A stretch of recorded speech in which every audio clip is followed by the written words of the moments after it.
Hi there, John Anthony here, and I had an email today. I've been asked quite a lot about NLP, so I thought I'd do another video on NLP, Neuro Linguistic Programming. You've probably heard about it. People use it to try and elicit the response they require, to gain rapport with people, to use influential, persuasive language in your emails, on your capture page, to get people involved, actively engaged, involved in a dialogue, find out what they want. But it also is an amazing technology, and I advise anybody in the field of dealing with people. So that's all of us. You have all in. It's a contact sport. Life, we're dealing with people all the time. You're going to have your own hopes, dreams, desires, but you haven't got anyone else around you. Your job's going to be hard. Your job is to be with other people, connect with other people. And Neuro Linguistic Programming allows you to do that. It's not the way, it's not the only way, it is a way for you. And if you get into it, I would say, if it interests you at all, read up on it.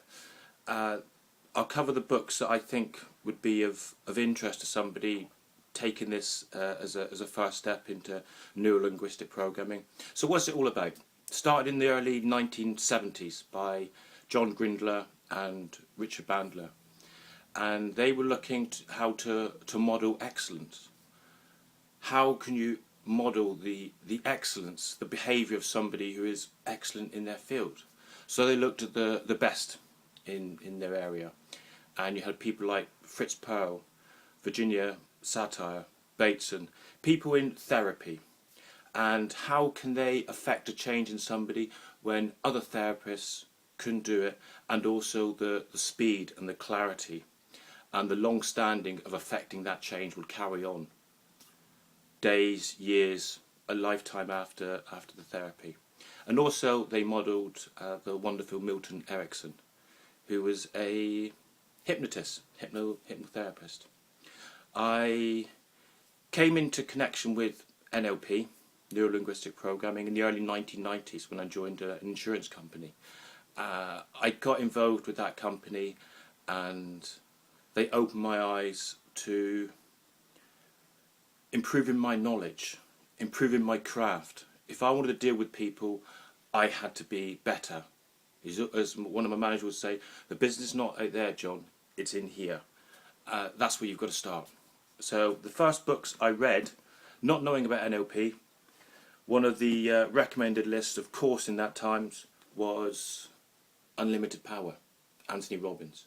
Fantastic book. That guy is an amazing inspiration just to actually witness him on video.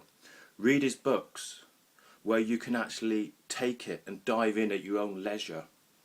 And with a book, it makes your mind think far more.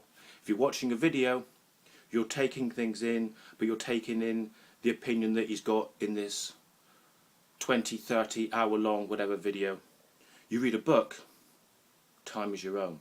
Another amazing book I read at the same time, Awaken the Giant Within, Anthony Robbins. And again, it covers NLP. NLP is not the only way for you to discover the interactions and the beautiful dialogue between people and affect and influence.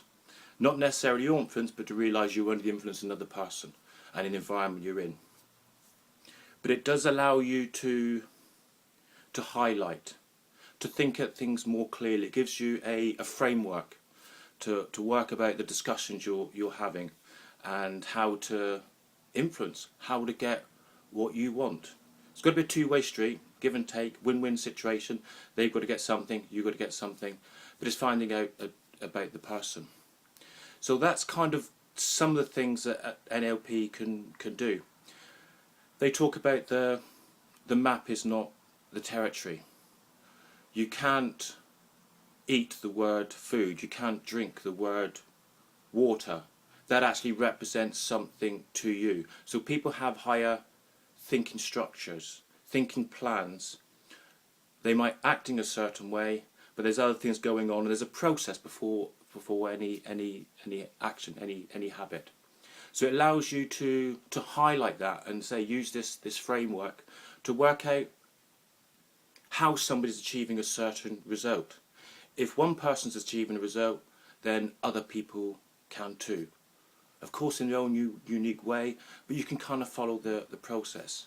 And one of the prerequisites of NLP is that we have different modalities, different structures of thinking. Somebody might be more visual. The visual people they will look different. They will act different. If you just people watch, I love to people watch. The visual person will be quite jumpity. They might be quite more flamboyant in their dress. They might not be. They might use language to say, well, can you see what I mean? Picture this. And it's not always an exact science in this part, because we nowadays talk in cliches. So you can say, how does that sound to you? What does that look like? Can you picture this? Use different metaphors. But it kind of gives you an idea. There's a framework behind people's thought processes. So maybe the audio person, this is what's going to go inside their mind. So if you're talking to somebody, the visual, their initial stage of the thinking process is going to be more visual. They might start to picture something. If you've got something more the auditory side, they're going to listen. They're going to hear things going inside their mind. They're going to hear the story. They're going to hear your words. They will talk in a different way. They will talk very precise, because language, sound is vitally important to them.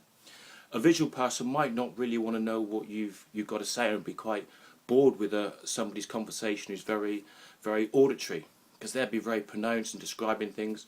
When people want pictures, describe me a picture. Tell me how it's going to look. You've got people who are more kinesthetic, more feeling based. So the first thing you have a conversation with them, they won't picture something, they won't hear any dialogue going inside their mind. They will, how does that make me feel? So you ask somebody, how do you feel about that? So if somebody's very kinesthetic and you say, can you picture this? Well, no, they've got to go through a process first of thinking about something before they can visualize something, and they might then, on the process of actually going from a thought to a behavior, go through some audio. So they might have a feeling, then they picture it, and then think, well, how does that sound? So people go through stages. You could be talking. So one of the things we got on NLP is eye accessing cues. So, okay, it's this face-to-face situation, but it's good if you watch people who've been interviewed where they're accessing the information. And this is not an NLP discovery. Eye accessing cues are out there, but it's something they use to highlight the difference and how you can gain rapport with somebody and speak in their language. That's the main idea, to speak in someone's language to gain rapport. If you watch people who are chatting, who are getting on with each other, they will kind of stand the same way. You can see a group of people, you know who gets on and who doesn't. They will stand in a certain way. And once they're really engrossed in somebody's conversation, you can watch people chatting, a group of lads, whatever, having a chat. The person who's talking might just stop, take a sip of his beer, and you watch everyone else does the same. Because you're all influenced by the behaviour. So anyway, we're looking at somebody, and so it's eye accessing cues. You say to them, you've got to elicit some response from people, and you want to be, you don't want to be sneaky. You don't want to go through like 101 questions, but maybe subtly put a question in, and you can find out where they're accessing, what they're doing. So you ask somebody, say, okay, what does your front door look like? So in order to know what their front door looks like, they've got to visualize it. Now is the cool thing, and it can be flipped if you're left or right-handed. So you've got to go for congruence. What happens on a regular basis when you have asking these sort of questions? So when you ask them, what does your front door look like? Their eyes will flick up left or right when they're instantly accessing this information. It's not a conscious thing. And okay, you could mask that, and people who are professional in the intelligence industry and maybe poker players, they're learning to hide that, to dampen it somewhat. But your mind does do that, and you can't help it. So their eyes are going to flick. So if you're asking something that they have seen, so it's talking about visual now, it's going to be visually remembered. They remember something. So let's say you say, what does your front door look like? And their eyes will flick up, let's say, to the left. So that is going to be their remembered side. So things they remember, that's where it's going to be. If you then say to them, what would your front door look like if it was painted yellow and covered in fur? Okay, so again, it's visual, so their eyes are going to flick up. They can't help it, their eyes are going to flick up. And this is not remembered unless their front door happens to look like that, yellow with fur on it. If it doesn't, their eyes are going to flick up on the opposite side. It's going to be visually constructed. They're constructing that. All a lie. Okay? This is where it kind of gets sort of cool with people. So you know when you ask somebody a question, whether they're remembering it, they've seen it, or they're imagining it. They're constructed in their head. Same thing goes with auditory. Ask somebody, what does your phone sound like? What is the ringtone of your phone? It's auditory, and you can't help it. Your eyes will flick one with the other. If it's something you remember, you know, their eyes will flick the same way. So their eyes will flick towards, let's say, this side, their remembered side. So you know now there's a congruence going on that thus they're remembered. That's the kind of true side. That's what actually has happened, or it was happening. If you say, okay, what would a dog sound like if it meowed like a cat? Well, that hasn't happened. So they're going to construct it, and their eyes will flick the other way. Towards their ear, the eyes will flick the other way. So you can start getting, you get what you can start to do with these sort of things? Ask somebody how they feel about something, and feeling, you look down. You look down. This is not exact science here. It doesn't always happen in that sort of order, but people will tend to look down when you ask about feeling, something kinesthetic. How does that feel? How would you feel? So you can ask somebody, did you do this last night? Did you go there last night? And if they're saying, so there's congruence, they're saying, yes, I did this. I went here, here, here, here, here, and they're remembering it, you know that's what happened. If they say to you, I did this, this, this, and either their feelings, their eyes, they're going up towards a visual, they're constructing something, they're constructing a sound, they're constructing a feeling, they're making something up. You decide what's appropriate there. Many other things you can do with NLP. I would say, if you're interested at all in NLP, don't read a book by somebody. If I wrote a book on NLP, it would have everything. It would be a great book, of course, I'd be very happy with it, but it'd be my opinion on the subject. Get a book that tries to give as little or no opinion as possible. So something like NLP for Dummies, let's say something like that. Then you can then look at the processes, look at what's of interest, and then once you've got that framework, then you can look more into it. I was introduced in 1990. 7-8 years later, I'm working abroad, and I'm walking through the resort that I worked for at the time, and somebody said my name. So of course I turn round. The guy next door turns round as well. Right next to me, he turns round towards the receptionist. So we're both looking at the receptionist, and then we both realise we're looking at the same place, and then we realise we got the same name. No such things as coincidence. I want to know about this guy. Yeah, he's got my same name, but we're in the same place. In all the places in this whole universe he could be, he was stood beside me.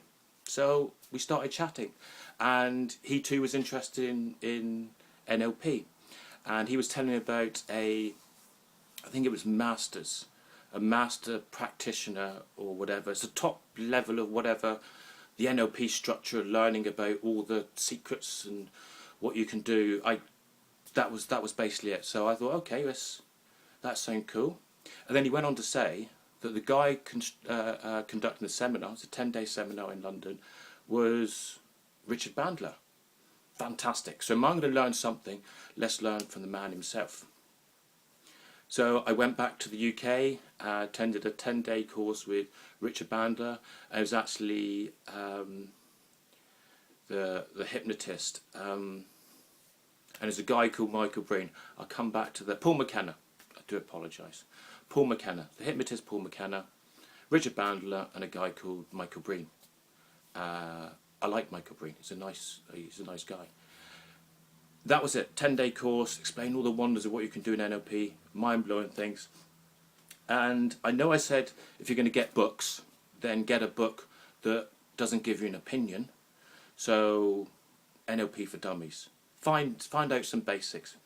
But while I was there, I did get a book, Frogs into Princes, by Bandler and Grindler. He's actually signed it, Richard Bandler. We can see his handwriting. Yeah, some like mental 10-year-old. Amazing guy, okay? Fantastic guy. They've also done Transformations 1 and 2. Brilliant books. If you're into N.L.P, you want to go further into it, then great. Also another book by Bandler and Grindler, The Patterns of Hypnotic Techniques by Milton Erickson. So if you want to know about language patterns of hypnosis and influence, then have a piece of that. You'll enjoy it. That's it, my friends. I've gone on a lot longer than I wanted to be, so I apologise for taking a long time. NLP, beautiful. It's not the only way, but it is most definitely a way for you to have a framework about influence, what you can do, what's possible. Have a look to it, and if you like stuff about NLP, you want to know more about that, then please put your conversation, your chats down below, and I will reply accordingly, of course, as before. So thank you so much for your time. My name is John Anthony, and have a great day. Thank you.